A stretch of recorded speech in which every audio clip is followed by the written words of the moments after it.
Thank you all for coming. Really appreciate it. I'm Sunil Iyengar, Director of the Office of Research and Analysis at the National Endowment for the Arts.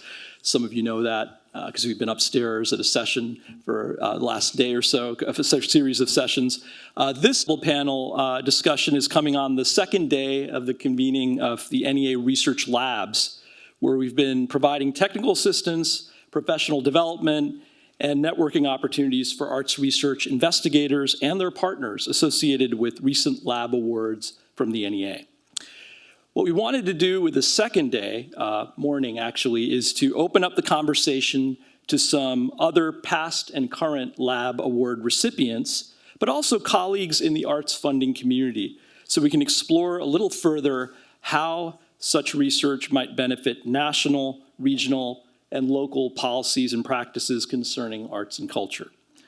The panel, which will be starting in a minute, is called Meet the Authors. It's intended to showcase and discuss some of the book-length publications that our research lab investigators have produced. For those of you who don't know, the NEA Research Labs is a national program that permits transdisciplinary research teams grounded in the social and behavioral sciences to engage with our own research agenda, the NEA's. The program is meant to yield empirical insights about the arts for the benefit of arts and non-art sectors alike. Each of the books we're discussing has been based partly on research supported by the NEA under a research lab award or through our regular research grants program. Before I begin, I should note that these panels are being recorded for later viewing, and when it's released, we hope that you out there will share the archive video with your colleagues. I also want to call attention to the folders you received on checking in. If you look inside, you'll find 2 slips of paper, they may be index cards, I don't know, and a pen. That's because near the end of each panel discussion, we'll be setting aside a few minutes to take any questions from the audience. We'll do it in a somewhat old-fashioned way. Someone will bring the cards up to me on the stage afterward. So please just jot down any questions you might have on the card or paper as we go through each panel. So with that, I'll invite our first panelists to come up. I'm going to actually start by asking each of you to tell us something about your book, specifically whom it's intended for and how you envision it being useful in contemporary discussions about, the arts, discourse about the arts, and in your case, James, the humanities, I'm looking at you, and their larger role in society. We're going to do this a little bit differently. Usually you have each panelist. Oh, thank you. I'm sorry. Hopefully people could hear anything I said. We're going to do this a little differently in that we're going to have each panel, instead of me kind of introducing each panelist, hearing them introduce themselves, if you don't mind, I'm going to pose questions to each of them and elicit answers through that, and then that's how you'll kind of learn about the person, if that makes sense. Learn about the book, that is. So we'll start with, on my left here, I'll do the introductions, but then I'll kind of start asking questions. Joanna Woronkowicz, she's a cultural economist and associate professor at the Paul H. O'Neill School of Public and Environmental Affairs at Indiana University, where she's also a co-founder and director of the Center for Cultural Affairs. At the center with Doug Noonan, she co-directs an NEA Research Lab on the Arts, Entrepreneurship, and Innovation, the AEI Lab. She's also a former senior research officer used to be within my shop at the NEA, so welcome back, Joanna. Her book is titled Being an Artist in America, How Artists Build Careers and What Society Can Do to Support Them, from Stanford University Press, forthcoming this fall, I think, right. This is not her first book. She's also the author of Building Better Arts Facilities, Lessons from a U.S. National Study, which Routledge brought out in 2015. So my question for you is, being an artist in America, weaves a great deal of statistical data and research literature about working artists. I had a chance to read it, and brings in this great research literature, but it combines it with really deft policy analysis. And so, if I understand you correctly, you can correct me. You're saying about artists, basically everyone has a right to pursue the career of their dreams, but there's no universal right to an audience or a market for the goods or services that the career produces. And here's a specific quote. I believe the costs of individuals struggling to make careers for themselves as artists are outweighing the benefits of the few artists who have successfully navigated the labor market and have opportunities to produce and earn rewards. You add, a lack of policy that could in theory define the guardrails for artistic work perpetuates suboptimal levels of artistic production and creates a lot of struggling artists.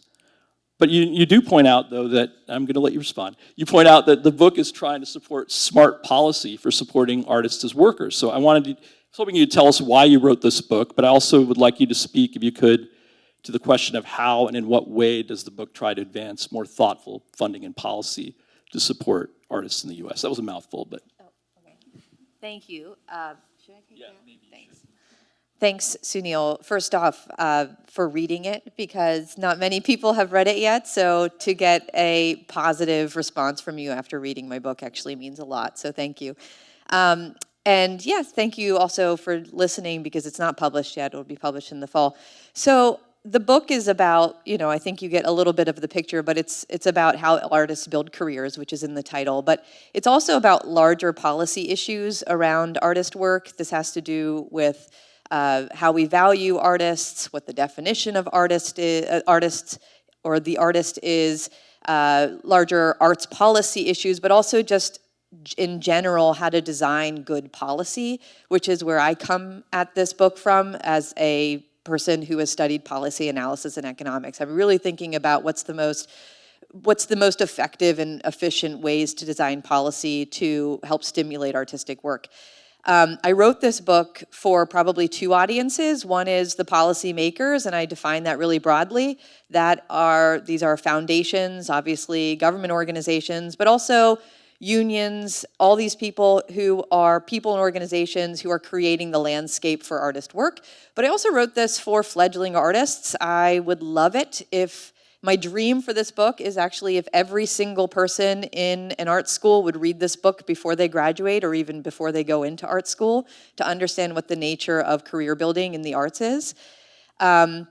So the book is, the purpose of writing the book really is for, on the policymaker side, to show them, to demonstrate how effective policy design anticipates the unintended consequences of policy. And I think that that's what we haven't seen a lot with our arts policy is we tend to have a really ad hoc system of designing policy in the arts that then a lot of other consequences happen as a result. Then we're sort of trying to clean up the mess afterwards. And so this is really kind of, here's a systematic approach to how we can think about policy, particularly with regards to artist work. And I provide a lot of recommendations for actual policies, but also just an overall approach and framework for how to design policy. The first part of the book is really giving you the context, artist policy in history, which was actually a fascinating part for me to be able to research and report on because it was something I didn't know that much about.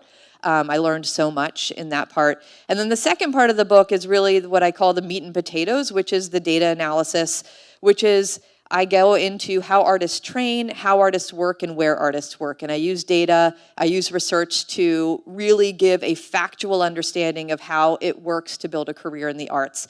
And then the third part of the book is providing this overarching framework of here are the 5 principles of good policy design and how we can apply those to artist labor market policy.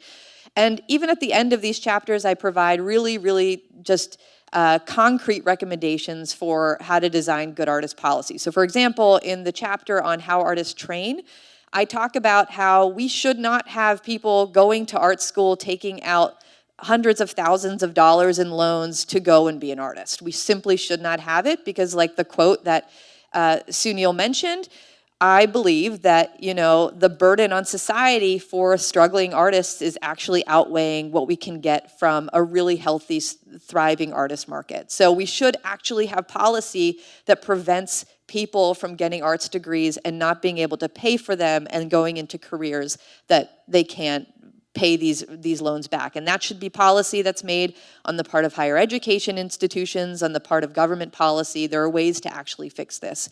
In the part on how artists work, I talk a lot about gig economy work and, a very common sense policy for artists is that we should not be creating laws that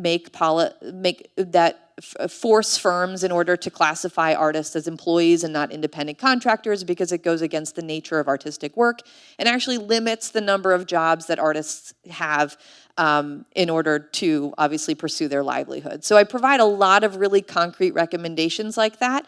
And then I round it all up and give these overall frameworks and think about the major themes that come across to make really good, effective policy. So I think what I'm trying to do in the book, the purpose of it, and is what Sunil mentioned, is really to advance good policy design for artist labor markets.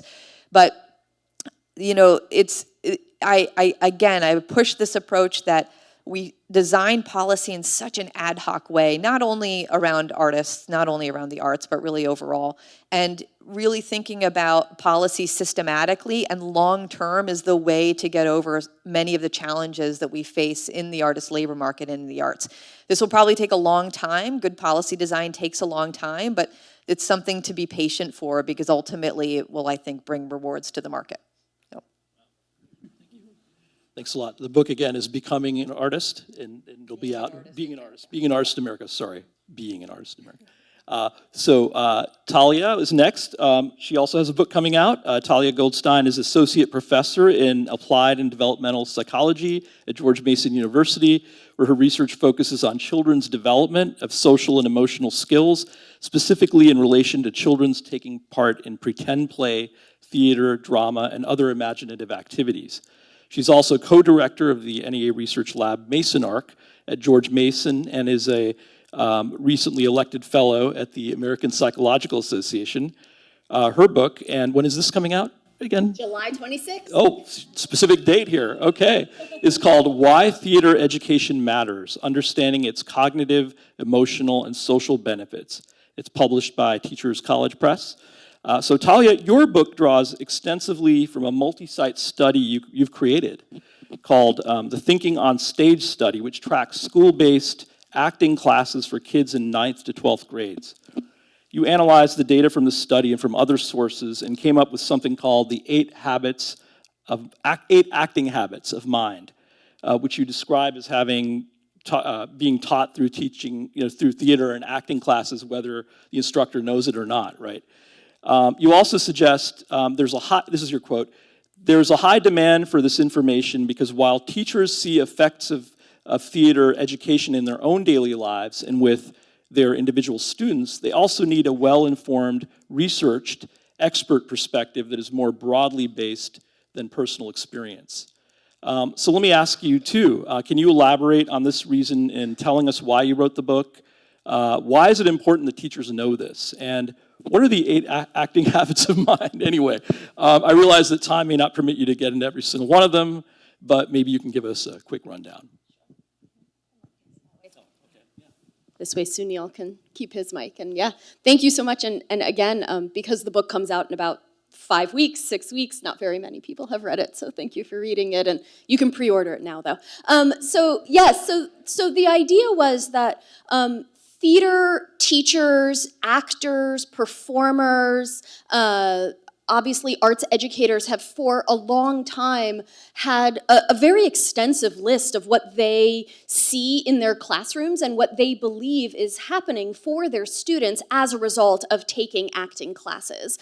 I'm a psychologist and a developmental psychologist by training. I also spent some time as a professional actor and dancer before I went to grad school.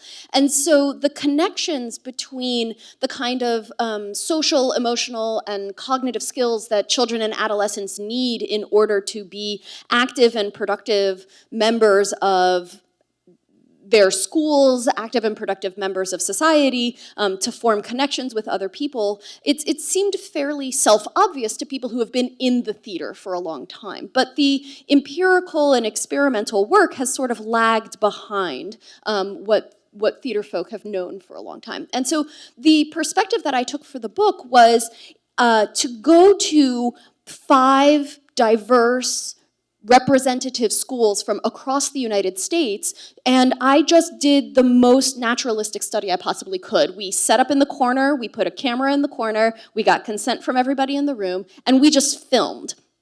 And our last day of filming was March 13th of 2020, and we, with generous support from the NEA, were able to travel all around to California, to Missouri, up to Boston, and then also in the DC area to gather about 55 hours of film of all of these classrooms. And then we sat and did the difficult work of grounded theory analysis, which is basically every single word that the teacher said and every single activity that the teacher set the students up to do, what were the social, cognitive, and emotional skills that undergirded those kinds of activities? What was it that the teachers were teaching underneath the goal of teaching these students how to act, how to improv, how to know themselves? So the acting habits of mind framework and this idea that there were these fundamental underlying cognitive, social, and emotional skills comes from a series of books that have been done in the visual arts out of Harvard Project Zero to look at what are the habits of mind in the visual arts, right? So what is it that visual arts teachers are teaching? I turned that lens onto the theater and theater teachers. And so these, my perspective here is really to try and provide a framework and a scaffolding that actors, acting teachers, and then anybody who loves arts education can look at and go, ah, yes, I can see quite clearly how this activity in an acting class is related to that psychological skill that adolescents need in order to continue with healthy development. So for example, acting class, you spend a significant amount of time physically warming up, right? You spend a lot of time jogging around the room or doing sit-ups, and then there are also lots of improv activities and improv games where the body is of central importance, right? So for example, the game Machine. Who in here has heard of the game Machine? A few people, okay, great. So basically, you know, one person comes up onto stage and starts making a movement, and then the second person comes up onto stage and starts doing a like connected movement, and then the third person comes onto stage until you have the whole classroom on stage making one big machine with a bunch of different movements and a bunch of different sounds. So the students, in order to do this, have to engage in body awareness and control. This is one of the habits of mind, where they have to know what their body is doing and why it's doing it. They have to consider others. They have to think about the physical, mental, and emotional states of the people around them in order to then engage in their own body awareness and control. They have to release inhibitions and be playful, particularly in the adolescent classroom, right? Teens are very self-aware and very aware of whether or not they're being judged, but the acting classroom asks them to release their inhibitions and be playful with the people around them. They have to collaborate in order to create one singular picture on stage. And they have to think collaboratively in order to do this. They have to reflect and think metacognitively about whether what they're doing is working or not working in any particular moment. They have to imagine and envision whether their movement that they're about to put on stage is going to work well with the other people's movements. So these are all habits of mind that happen over and over again. Whether you're doing something super complex like performing a Shakespearean scene that you've been rehearsing for the last 6 weeks in your classroom, or whether you're doing a momentary improv game or momentary warm-up. And the idea is that, for example, I'll just take body awareness and control. One of the key aspects of the skill of emotion regulation is knowing what you're feeling, knowing what signals your body is sending you, and then knowing whether or not it's appropriate for the context that you're in. And the way that that can be trained is by teaching adolescents to be aware of their body in space, what are the signals that their body is sending them, and how does it relate to the people around them. So my goal with this book is to provide from the ground up what is happening in the acting classroom, what are the skills and habits that students are using and integrating and possibly fostering as a result of being in that classroom, and then how are each of these sort of on-the-ground, real-world skills linked to the kinds of constructs that we know are in active stages of development during adolescence. Thank you. That's great, Thalia. So again, 2 new books coming out soon. So, and now we have James. James Pawelski is professor of practice and director of education in the Positive Psychology Center at the University of Pennsylvania. He's the founding director of the Humanities and Human Flourishing Project at UPenn, which is also an NEA Research Lab. James is also one of the world's foremost experts on William James, the philosopher, the so-called father of American psychology, and the founder of the School of Pragmatism. In addition to being the brother of novelist Henry and diarist Alice, part of a family that neatly fused the arts and the humanities. James is the author or editor of several books, including with his wife Suzanne, Happy Together, Using the Science of Positive Psychology to Build Love That Lasts.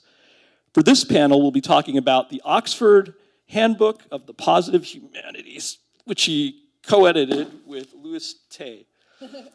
This book collects essays from several individual fields within the humanities and the arts and combines research in psychology, Thalia, you're a contributor, right, with neuroscience, education, philosophy, and policy discussions. Incidentally, we were talking about this yesterday. I think that Mihai Csikszentmihalyi, who kind of came up with the flow theory, I think he co-authored one of his last essays he wrote was in this book. Now, James, in your generous introduction to this book, you say, here's your quote, "The intrinsic benefits of culture are at the center of our work in the humanities and the Human Flourishing Project. Understanding the humanities in a broad way that includes the arts, we propose that they have a central role in human flourishing and that this role leads to a variety of outcomes, many of which are definable and measurable." So there's a lot to unpack there. Can you tell us, in answering why you co-edited this book, what human flourishing is and what are the positive humanities? What kinds of measurable outcomes are you talking about when we speak of these phenomena? Well, first of all, Sunil, thank you for mentioning my intellectual hero, William James. Students know that if they do that in class, they get brownie points. So if you were in my class, Sunil, you would start off with a lot of brownie points today. The positive humanities are a new field of academic scholarship, scientific research, and creative practice that are concerned with the relationship between culture and human flourishing. So since they're about culture, they always include the arts. And if you think about culture and flourishing, those are two botanical metaphors. So culture comes from the Latin colere, which means to cultivate. And if cultivation is successful, then it results in the flourishing of the plants. Applying that to human beings, if human culture is successful, then it should result in the flourishing of human beings. We like to think of flourishing as an ideal. It's an ideal condition or state in which all aspects of life are going well. And it's important to think about, again, continuing with the botanical metaphor, if you think about a garden that has a lot of different kinds of plants in it, they all need to have nutrition and growth, but they do it in different ways. So a rose bush will interpret that, will have nutrition and growth in different ways from a zucchini plant, for example. And so there are different pathways that human beings have for flourishing. But we all need things like positive relationships and meaning, as an example. It's also important to understand that if you're thinking about a garden, you want the plants to flourish, but you also want the entire ecosystem to flourish. If you have a garden where only half the plants have the water and nutrition and sunlight they need to grow, you wouldn't say the garden is flourishing. So similarly, with human beings, we don't want to have a situation where just one person or some persons are flourishing, but we want to have a situation in which all human beings are flourishing, again, as an ideal. And again, human flourishing cannot happen if we ignore the environment. So it has to take into account the non-human world as well. Since 2014, I have been the founding director of the Humanities and Human Flourishing Project at the University of Pennsylvania.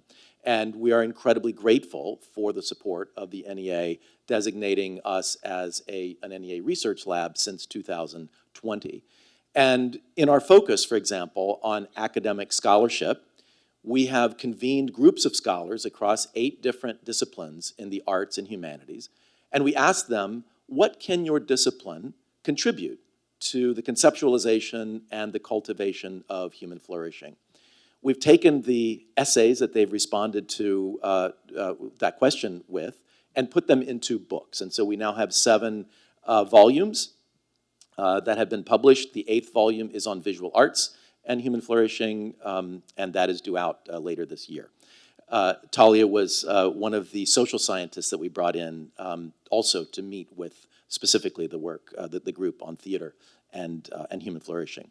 With respect to the scientific side of things, one of the things, scientific research, one of the things we did initially was to create a conceptual model to try to bring into relation engagement with arts and culture in a variety of ways, the pathways then that lead to human flourishing. And when we talk about flourishing, we think about a lot of different levels of it, including physiological levels, neurological, personal levels, all the way up to the social and the civic levels as well. And so we are doing empirical research led by my colleague Catherine Cotter here, specifically on visual arts, and particularly the visitor experience of folks coming to art museums. And we published then this Oxford Handbook of the Positive Humanities as a way of trying to collect together in one place as much as we could of what is known about this work, focused towards a social science perspective. So there are 38 chapters, and they address, there are conceptual chapters, there are chapters that look at different pathways to flourishing, there are chapters that focus on particular disciplines or domains, and so we're very grateful for Thalia's great chapter on theater and human flourishing.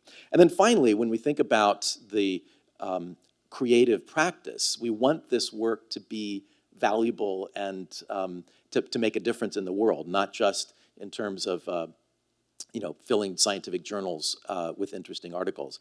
And so one of the things that we've done just recently, about 6 weeks ago, was to hold a Visual Arts for Flourishing Philadelphia conference. And so generously supported by the National Endowment for the Arts, we brought together researchers and museum professionals and some policymakers to talk about the role, or the various roles, that visual arts can play in the city of Philadelphia, but then even more broadly in communities around the world. So who is this aimed for, Sunil? It's aimed for everybody. For whom flourishing is important. So researchers, of course, museum professionals, but then also more broadly professionals working in any domain in the arts and humanities. Students, of course, policymakers, and members of the general public. Great, thank you. So again, the book is here, if you want to see it later. We also then have, not far as the crow flies, from James and UPenn is Girija Kaimal in Drexel University, where she's the Assistant Dean for the Division of Human Development and Health Administration, correct? As well as being an Associate Professor in Creative Arts Therapies. I'll add that she's also one of the foremost qualitative researchers in the field of art therapy and is currently President-elect, is that right? All that's done. Oh, it's done. President-elect, president, now past president. Past president, oh my gosh, I'm behind two regimes of the American Art Therapy Association, I apologize. She runs the ARCS lab, ARCS lab at Drexel's College of Nursing and Health Professions. ARCS stands for Arts Research on Chronic Stress, which is an NEA Research Lab. She also has been the principal investigator on several research projects for Creative Forces, NEA Military Healing Arts Network. Many of you know about that. A partnership between the NEA and the U.S. Departments of Defense and Veterans Affairs, while receiving funding from other quarters for her research too. And it's published several dozen articles and book chapters. Her book is The Expressive Instinct, How Imagination and Creative Works Help Us Survive and Thrive. Oh, I think I was reading it too much. The cover's in disarray, so I'll try to get that righted while you talk. Oh, here, The Expressive Instinct. Okay, so Girija, in your book you write, I propose that the human emotional experience is best captured over time through the arts. Art forms help hold both the center and the margins of human experience. It is the form of expression that helps us feel less alone and isolated in our experiences, including over time.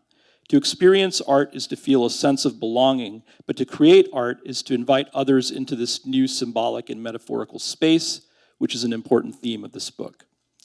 So I'm hoping you can tell us a little bit about how we know this through research, that the arts can help make us feel less alone, can create a sense of belonging. I think most of us intuit that, but how do you know that through research? And or invite us into a new symbolic and metaphorical space, which you said. Can you give us some examples from your book, and maybe also tell us why and to whom this knowledge is necessary to get across in a book of this type? All right. Thank you so much, Sunil, and good morning, everyone. I wanted to thank the NEA Research Labs. We were amongst the first, and I think the labs really helped champion and advance research across the country, and this sort of sustained model is really, really important so that you can go deeper into some of the projects over time. So we've been part of the NEA Research Lab since 2017, and it's been an amazing collaboration, so thank you first and foremost. So I wrote this book primarily after a meeting in Utah where I was presenting to art educators, and they said, well, is there anything we can read that's not articles that we mostly cannot access because they are behind a paywall, and they are full of jargon, they don't make sense to most practitioners. And I thought, okay, one day maybe, and then the pandemic hit, and then I said, okay, now, now is when we sit down and write, because otherwise we'd all lose our minds. So my sort of motivation second to that comes from my clinical practice. So very often in our therapy sessions, we'll encounter patients and clients who'll say things like, well, I have not picked up a pencil since elementary school. Or my teacher said to me, you're no Leonardo, and so I stopped drawing. And I thought, oh my gosh, this is heartbreaking. How did we allow ourselves to not engage in what I think is a fundamental human drive, which is our need to express ourselves? And creativity and self-expression are unique human strengths. How did we allow ourselves to stop doing that and relegate this sort of creative resource we have within us, somewhat indestructible, this creative capacity? How did we relegate this to professional artists? Others do this, we watch. And this is a uniquely modern phenomenon. It's a uniquely, I would say, more Western phenomenon, where we say, okay, we'll all do things as kids, and then we grow up and we decide we're not good enough at it, so we stop doing it. So this idea of democratizing creative self-expression for health and well-being, both for those who might think of it as a preventive approach, as well as those who have significant clinical challenges, is something that I address in this book. And the second piece is to really think of self-expression as essential to health. So we talk about nutrition. Oh, you need really good food for your body. You need to move, physical exercise. We've all heard it, we get it. Good food, physical exercise. But I think the opportunity for self-expression and authentic self-expression in environments that are safe and welcome our sort of whole being is essential to psychological well-being. Our mind is nourished by these opportunities for creative expression, not just consumption, but actually creating and making. So a lot of the research on neuroaesthetics, for example, is around this receptive experience. You know, what happens when you see things in a museum, or what happens when you look at a painting, or what happens when you listen to music? Most of my research looks at, well, what happens when you actually do it yourself? What happens when you create? And when you create, you're engaging your sensory motor system, so it's bringing in an additional level of agency that is really key to well-being. So in some of our studies, we've looked at different forms of drawing and how that activates reward pathways in the brain. And we found that any sort of visual expression will activate reward pathways in your brain. It will make you feel good. You don't have to be great at it. And this is something we're finding consistently in our studies, that skill has nothing to do with the benefits you might get from it. We've done studies using cortisol, tracking cortisol levels before and after, visual expressive activities, again, facilitated by an art therapist. So there's some differences. I think there's some sort of realistic differences between things you do for yourself for well-being and a point at which you actually need someone's help to help facilitate. And I talk about that more for clinical populations. So for a lot of clinical populations, what finding in our research is that self-expression helps externalize. So particularly, and I speak very much from the visual arts perspective, that's my expertise. When people who are struggling with significant psychological challenges express themselves, it somehow externalizes. It gets it out of you. It gets it out of a sort of ruminative cycle, perhaps. We've even seen physiological changes. People's tremors reduce. People's sort of general shakiness, jitteriness reduces. They often report forgetting they are in pain. It is stunning to me how much self-expression is deeply connected to physiological outcomes. So, we still have a long way to go. And my third aim with this book was to really highlight how much research and evidence there is. So arts are not just for fun, but fun is really important. I'm all for it. They're not just for leisure, but that is also really important. We do need to learn to rest. But it's not just that, it's deeply connected to our evolutionary roots and who we are as human beings. So that sort of context was something I wanted to communicate. And who is it for? It is for anyone who's really interested in what is the evidence, what do we know about self-expression, why does it matter, both from a philosophical, historical, and evolutionary perspective, as well as what do we know in terms of evidence, both physiological and self-report. Great. Helpful? Yeah, great job for all three. Let's first have a round of applause and how succinctly, on time, they managed to get their oeuvre across. That was really good. So I just wanted to do some whip arounds, just to kind of ask a few questions, and maybe we could take two or 3 minutes each this time. One is, were there any surprises or discoveries you were especially excited about when you wrote the book?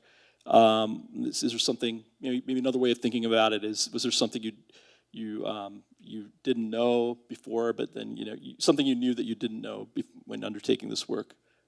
Any thoughts from anyone on that? Yep. Yeah, so surprises when writing the book. So I have been in a lot of acting classrooms my whole life, and I think there's this popular or lay notion that what an acting class is you get the script, you sit down, you analyze the script, and then you start working on performance. But actually, there's a lot of acting class that looks like little kids on the playground. There's a lot of acting class that looks like the introduction to a dance class. There's a lot of acting class that looks like nothing at all, right? You're lying on the ground sort of thinking to yourself. And so I think what was wonderfully surprising to me was, regardless of whether I was in a conservatory classroom, a public general education classroom, or a magnet high school for the arts, all of the classrooms looked similar enough that I could pull the same acting habits of mine based in play and freedom and physicality and self-expression out of it. So that was really awesome. Yeah, that's a good thing, right? Yeah. No, it was great. It was amazing. Yeah, James. So one thing that's important to think about when we consider flourishing, well, actually, let me ask, how many of you would say that in some aspects of your life you are flourishing? How many of you would say that in other aspects of your life you're not flourishing? All the same hands went up. So it's interesting that we can experience well-being and ill-being at the same time. And it turns out that oftentimes we focus on the ill-being and sometimes forget about the well-being. Sometimes we focus on the obstacles to flourishing more than on flourishing itself. So part of what's been challenging about this work is to try to suggest to people that there may be, particularly with regard, in the arts and humanities, there's this tradition of critique. There's a tradition of, we see the world, we see what's not going well yet, and we're going to make that really powerfully known. That's important. But if that's all we do, then we leave on the table other kinds of, the importance of seeing what could go well. Where are we heading? Where do we want to go? And so to be able to emphasize that, for especially some folks that we've worked with, has been they've been reluctant to do that, but when they've stepped into that, it's almost a kind of revelation, like, oh my goodness, there's more out there. Of course, then the empirical side, sometimes there's a reluctance among some folks in the arts and humanities to say, well, do we really want to measure things? And we're not trying to measure art. I don't know what that would look like get out a measuring stick or something. But we're looking at the well-being benefits, right? Others on the panel have been talking about. And so when we make that distinction, then I think it's a really important thing. A final thing I'll say is just one of the surprises, we kind of hypothesized this at the beginning, but it's been borne out in some surprising ways, is the importance of immersion for the benefits of arts and culture. That if you're not, when you go to an art museum, people generally, on average, people spend about 27 seconds looking at a work of art. You can't see a work of art in 27 seconds. But if you immerse yourself, do some slow looking and really spend time, as I say to my students, the humanities are not in a hurry. And so when we immerse ourselves, then those benefits are more likely to accrue. But humanities administrators are in a hurry, and arts administrators too. Yeah, go ahead, sorry. So when I went through the first review for my book, one of the reviewers came back and said, I think you really need a chapter on the history of artist policy. And I was like, I'm not a historian. This is not going to be something I'm going to love to write. But honestly, that was the most I learned was writing this chapter on the history of artist policy. And I realized how little we know because nothing is well documented. So I had to go into all of this literature on immigration policy and then try to pull out where the artists came in and all this, obviously, literature on copyright policy and pull out. And I think one of the things, just a concrete fact that I learned was maybe not so concrete, but at least the undertones I got from a lot of the immigration policy literature is that unions for artists were very, very strong in the sort of the early 20th century and even at the turn of the 19th century.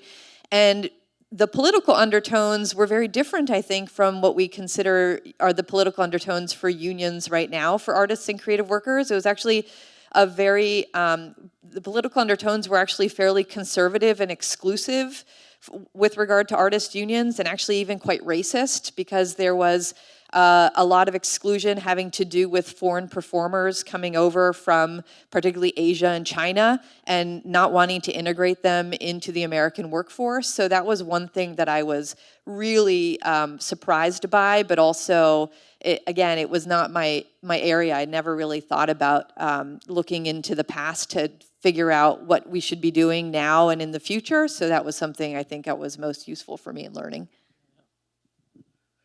Yeah, that does cover all those different domains, as you say, like immigration and other things, which I was pleasantly surprised to see treated in a book on artists. That's great.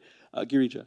Yeah, I'll just add that I actually don't use the word art anywhere in my title or on the cover of the book. Because to me, that was one of the most exciting things that came out as I delved into this, that it's not separate. It's a part of who we are. And creative self-expression can occur across a range of disciplines. And things like beauty, things like imagination can connect to a range of things. Ideas can be beautiful, not just objects. So to me, it really, this whole process expanded the definition of what is art and what is creativity and what is self-expression. And also kind of took me back in time in terms of history and evolution and how arts or self-expression are part of our history for as long as you can go back to, or as long as it's recorded. Even our hunter-gatherer ancestors had this urge to document what they went through every day. So to me, this whole process of writing a single author book really helped stretch my mind in many different ways, for which I'm very grateful. Great. I'm going to actually ask, I think, one more kind of question for everyone, and then I hope we'll see how curious our audience is, if they've been jotting down notes or we'll collect any questions from people in a moment. But just wanted to know, we're privileged to have with us a lot of the research labs, as you know, your peers. And I know a lot of them are in various stages of publishing or disseminating their work. So I wanted to know just any tips or any ideas. What should someone know before getting into writing a book of the type, say, that you did, particularly? How does it differ from other kinds of publishing endeavors? What's good, what's bad, just to understand that process. I know a lot of us are used to submitting journal articles, and I know some people here have published books, but still, just from your vantage, I'd love to hear that. Anyone want to take that on? I'll give you the mic just in case. Yeah, so I had this idea for this book when I was in graduate school, so 15 years ago, and then other doors opened up, and I went through those doors and took other opportunities. So this has always been on my mind. And then pre-pandemic, I started writing the book, and then the pandemic hit, and I had 2 kids under 5 and 1 on the way, so I ended up having 3 kids under 5. And this has been a really fragmented process of just getting this book finished. And but I think, I write journal articles all the time, and for me, the fragmented process, the long process of writing the book has actually been really important to being able to write in a tone that I know exactly what I want to say. I don't know if you noticed, but in 2 of the quotes that Sunil said for all of our books, we had the words, "I believe."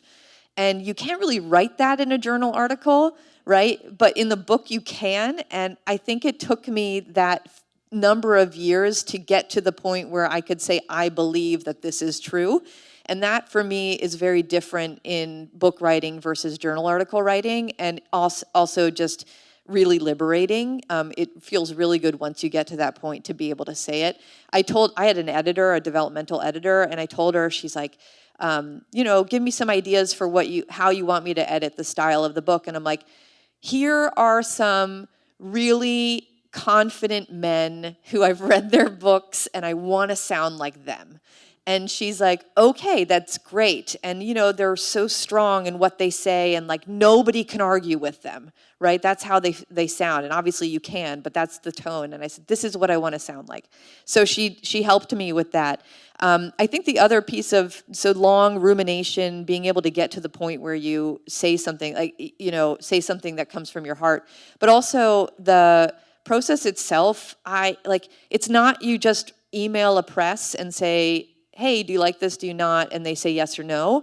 That process is a back and forth iterative process. So I had emailed a number of presses, and ultimately the one that is publishing the book, Stanford, they had alignments with what I was writing on. And you have to find a press, do your research that there are these alignments, but you also have to be understanding how much give and take you want to go through, because there were some presses that were like, I will publish your book, but you need to change it.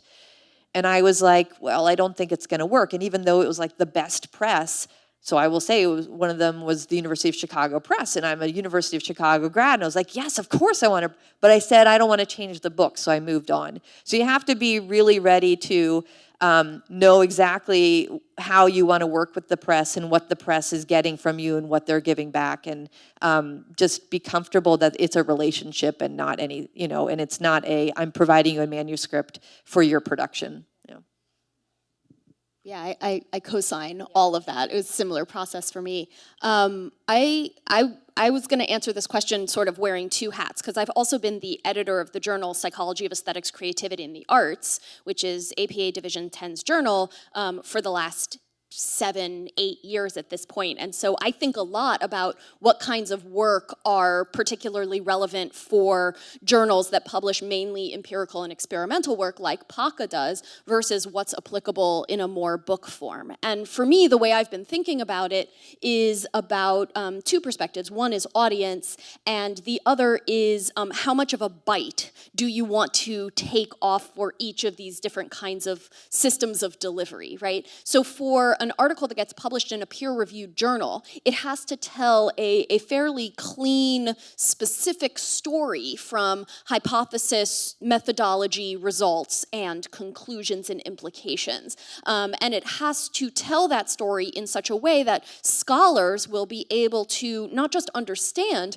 but reproduce your work, either conceptually or through replication. And so when you're thinking about the kind of research that you're doing, if the audience is scholarly, and if the goal is to create a conversation within the scholarly literature in such a way that it can be conceptually or actually replicated, then academic journals are the place for you. But for a book, the way that I really thought about it was that the study that I had been conducting was too large, and the implications that I was trying to drive from it were too broad to be captured in a 40-page manuscript, 25-page manuscript, right? Single study manuscript. And so the idea was that the book was a chance to not just speak to this broader audience and be able to say things with a little more definitiveness than you can ever say them in a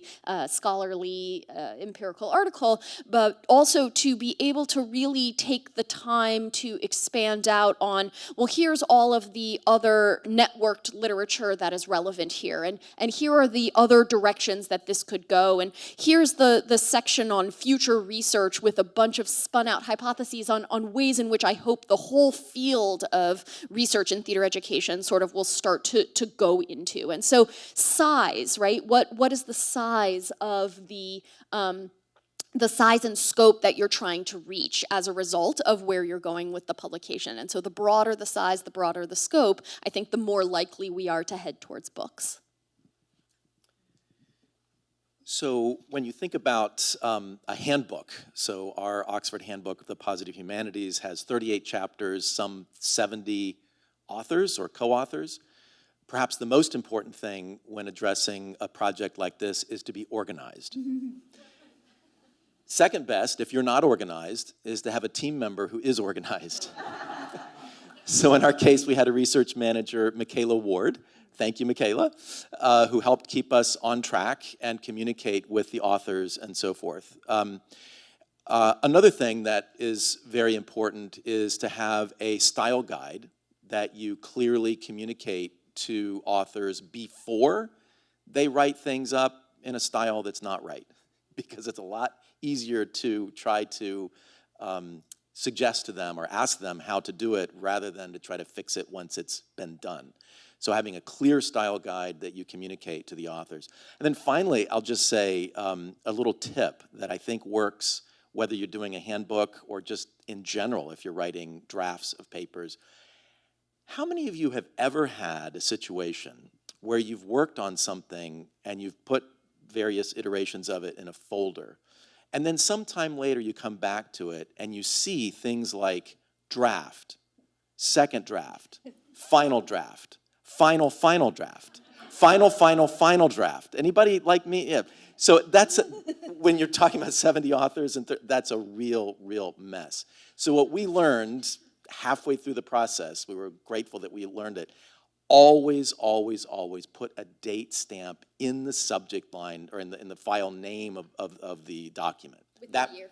With the year, the month, and the way I do it is I do the year, the month, and the day. So 24/06/04, then it automatically orders it. I know exactly when it came in, and then I don't have to worry about how many times I put final.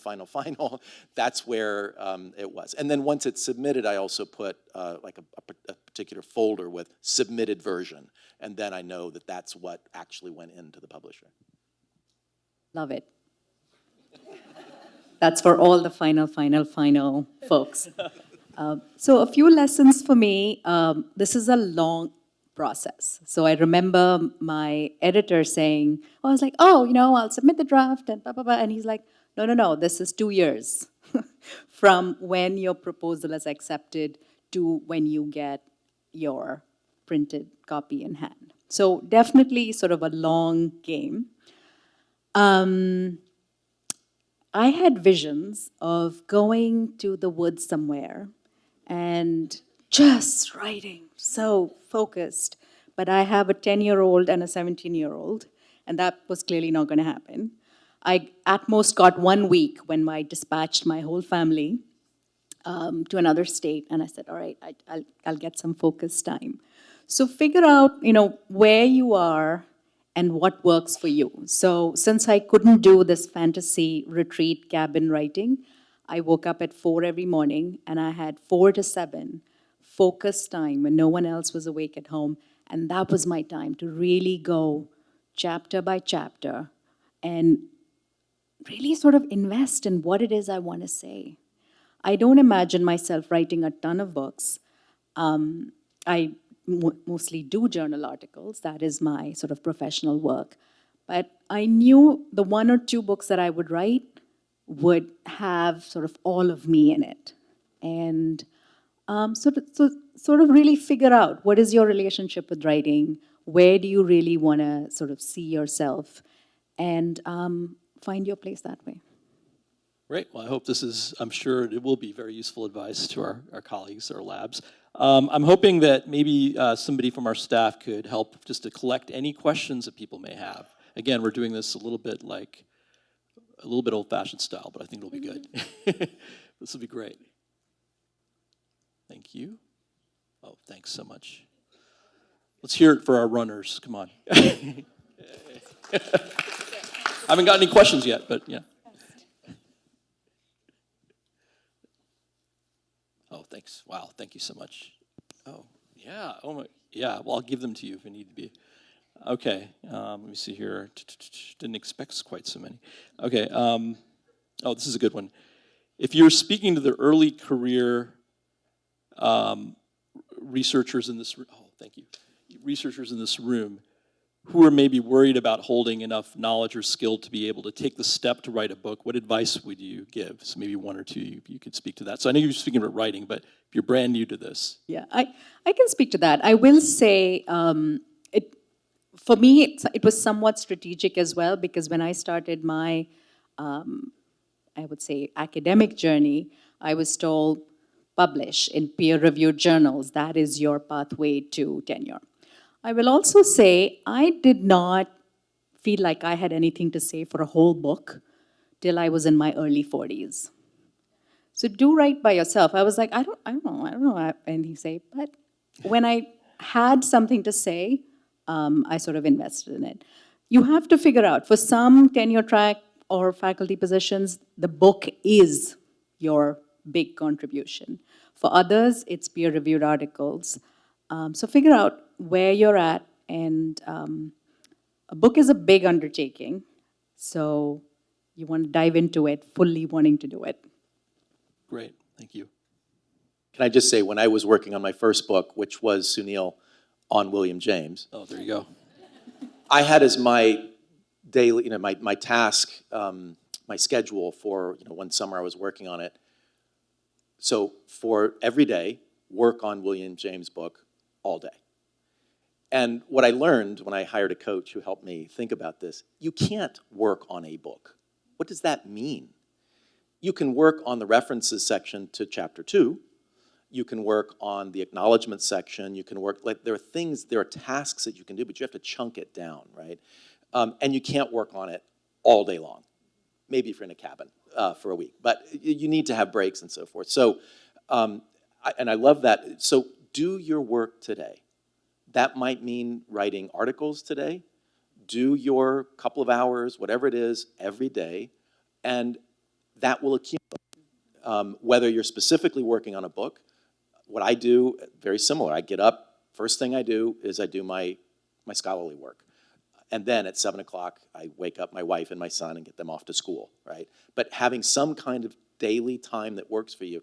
And then it's amazing what you will find, what accrues over the days, over the years. Great. All right. We'll just kind of move to the next question. There are a lot of them, and I apologize in advance if we don't get to all of them. Wanted to ask Joanna, what are your thoughts on universal basic income for artists? Do you think that could work on what do you recommend policy-wise is the question. Any idea through the research? Yeah, this is actually, so my colleague and I are evaluating the Creatives Rebuild New York Guaranteed Income Program. So we have been data collecting for a good amount of time, and we're about to get all of the data this summer from close to 6,000, 7,000 people who applied for the program and who also were participating. And so we're about to find out. So I think that sort of segues to my answer, which is I actually don't think we know what the effect of a universal basic income is for artists or for any actual vulnerable populations. The literature is actually very unclear. There's no overall consensus. So this is something we're working on. We're writing a systematic meta-analysis on it right now in terms of different types of outcomes. Obviously, some outcomes we know a little bit more the effect of a basic income on others, but in general, I would say there's not a basic consensus, and this is because a lot of basic income programs are administered very, very differently. So they're administered on different time ranges. They're administered with different basic income levels of payments. So it's just because of the variation in how basic income is implemented, we don't really have a good understanding for what the overall effect is, but I'm hoping that with the number of pilots we've been seeing over the past couple of years, especially since the pandemic, that we're going to start to understand the effect better. So I think, but I will say that for the short term, absolutely, they help vulnerable populations. Getting $1,000 a month for 18 months is going to help you pay your bills. No problem, right? We know that. But the problem is that what happens after that, does that actually improve someone's livelihood, lifestyle for the long term? Does it provide opportunities that they would not otherwise have? And so we need many more long-term evaluations, which my colleague and I, Doug Noonan, are trying to actually pursue at this point. So that would be my overall vague answer. Good job. I don't think anyone else was going to take on universal income. So, all right. So Thalia, what value do you see in utilizing body awareness and control exercises prior to other forms of arts engagement, such as visual arts activities, and thinking particularly about children and teens? Yeah, that's a great question. I think also speaks to what you were talking about before. So I think there's a whole sort of lovely field of emerging philosophy and psychology right now on embodied cognition, and this idea that cognition and the way that we interact with the world and the way that we understand our world is not just happening in the brain/mind, but is happening in the body as well, right? And in the way in which we are feeling the surfaces and engaging sort of physiologically with the world. And I think the way in which scientists and neuroscientists now think about emotion is that emotion is a fully embodied process, which is that our labeling of what we're feeling in any particular moment is based off of what our body is doing in that moment. So what is our body budget, right? How hungry, how tired, how thirsty, how activated, how deactivated are we in any particular second, any particular moment? It's based on our knowledge of context and our sort of physiological relationship with the environment around us.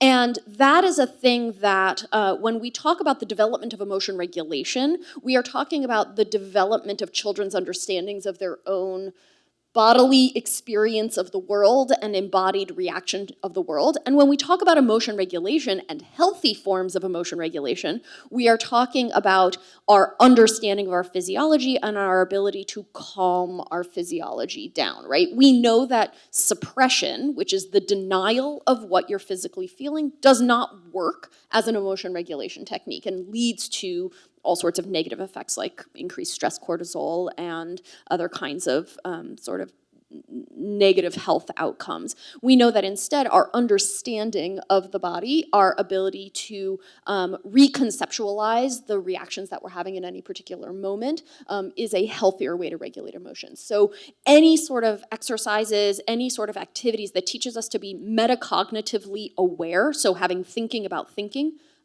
the body and what the body is doing in a moment. We know developmentally it can help, and I think that theater as well as other forms of art such as dance and music and anywhere in which the body is being used as an instrument in order to create and express, can be tied back to that kind of emotion regulation development. Great, thank you, Thalia. Here's a question that's actually geared, I think both of you, Girija as well as James. So James, you had talked about immersion in museums, which we think of as a receptive activity, right? Watching or consuming, if you want to use that word. And Girija, I know you're talking about art making. So somebody has asked, to the idea of experiencing art, what about when the consumption and creating of art happen at the same time? Do you have any thoughts about, or either of you or both of you, on the sort of modal aspect of doing versus, how does that affect what you study? I think that's the best of all possible worlds, right? I mean, we don't have specific data that I can draw on specifically about that, but I mean, it feels to me that it's maybe somewhat similar to what you've been talking about, Thalia, with theater. You warm up, right? And you get in spaces that allow you to be. And so I think sometimes observing other people producing, creating, or observing what other people has created can be a kind of warm-up, can be a kind of way that allows us to get in touch with some of the ways it's possible to express ourselves, and may give us ideas or permission then to be more expansive in our own kinds of processes. Yeah, I think it really depends again on where you're at and what you need, right? So if you're creating, you are, at least in visual art, you are seeing, you're witness to what you're creating.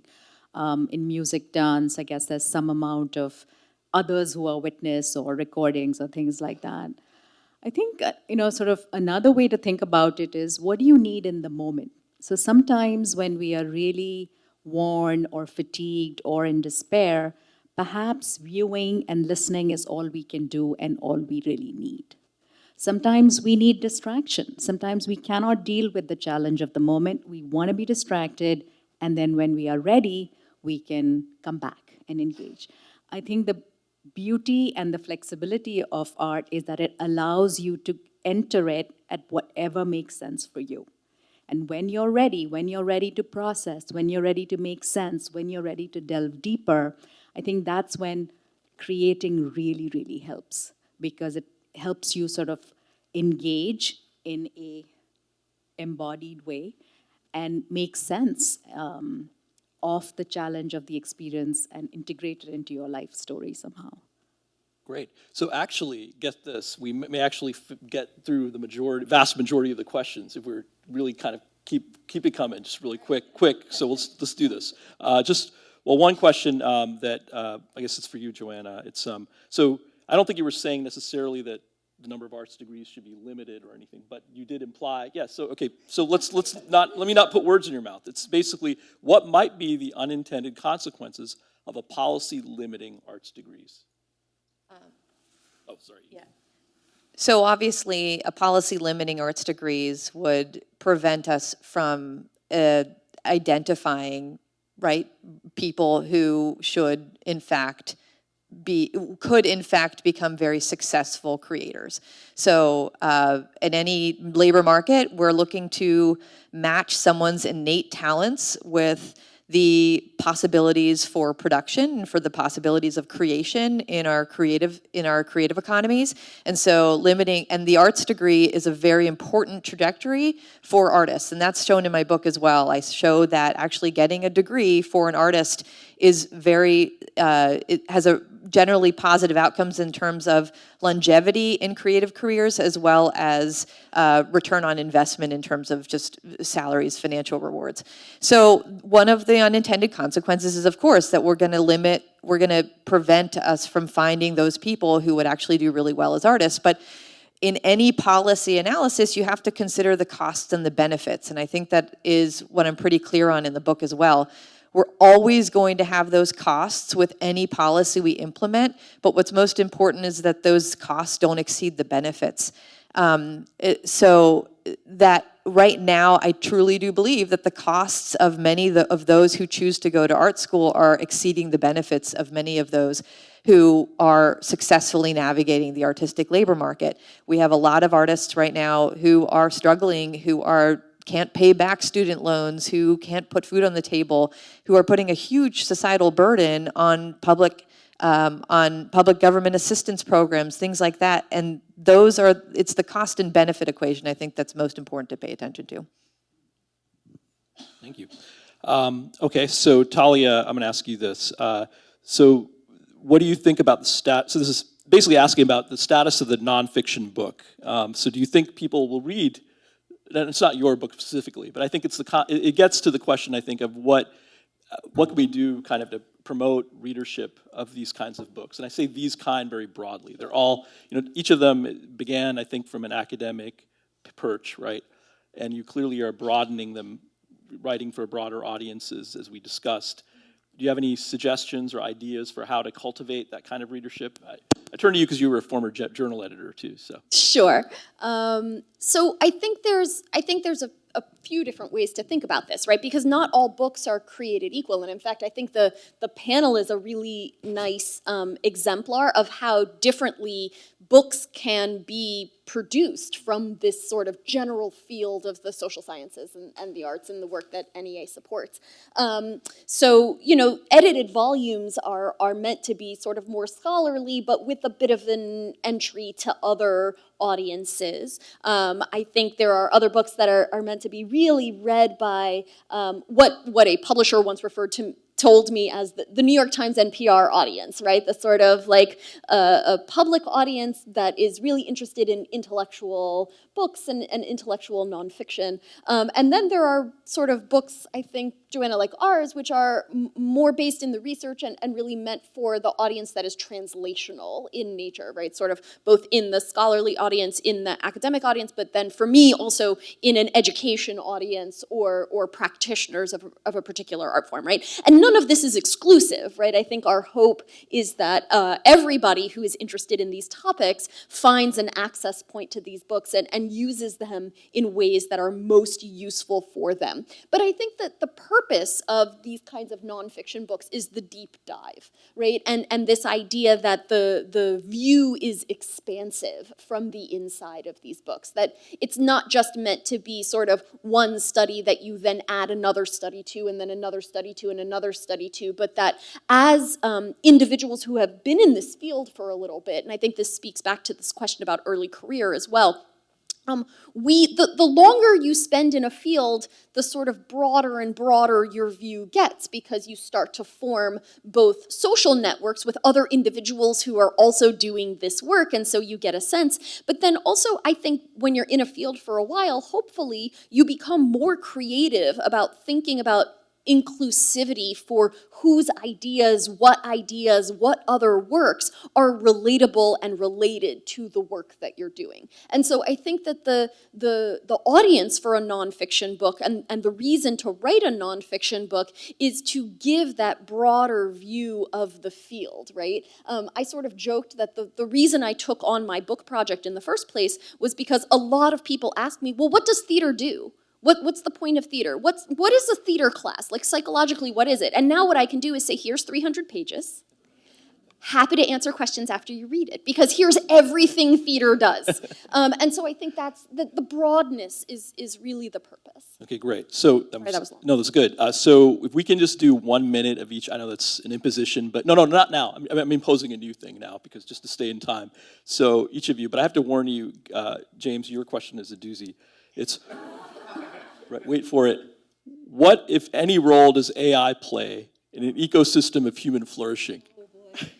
So I think that's a really important question, and I think my answer to it is the answer that all philosophers give to all questions. It depends. It depends on us. There are many people who are quite rightly pointing out many of the dangers of AI, and those are possible futures. There are also maybe fewer people who are pointing out a lot of the possible positive supports that AI can provide. And I think that if we focus on protecting ourselves against some of those dangers, but in part by focusing on what we can do prospectively with AI, just in general, but then also specifically with regard to human flourishing, I think our future is bright. Great. All right, thanks. And Girija, your question. As an occupational therapy practitioner who sees the value in the powerful occupation of artistic expression, how can we best support and collaborate with art therapists in supporting clients in community-based settings?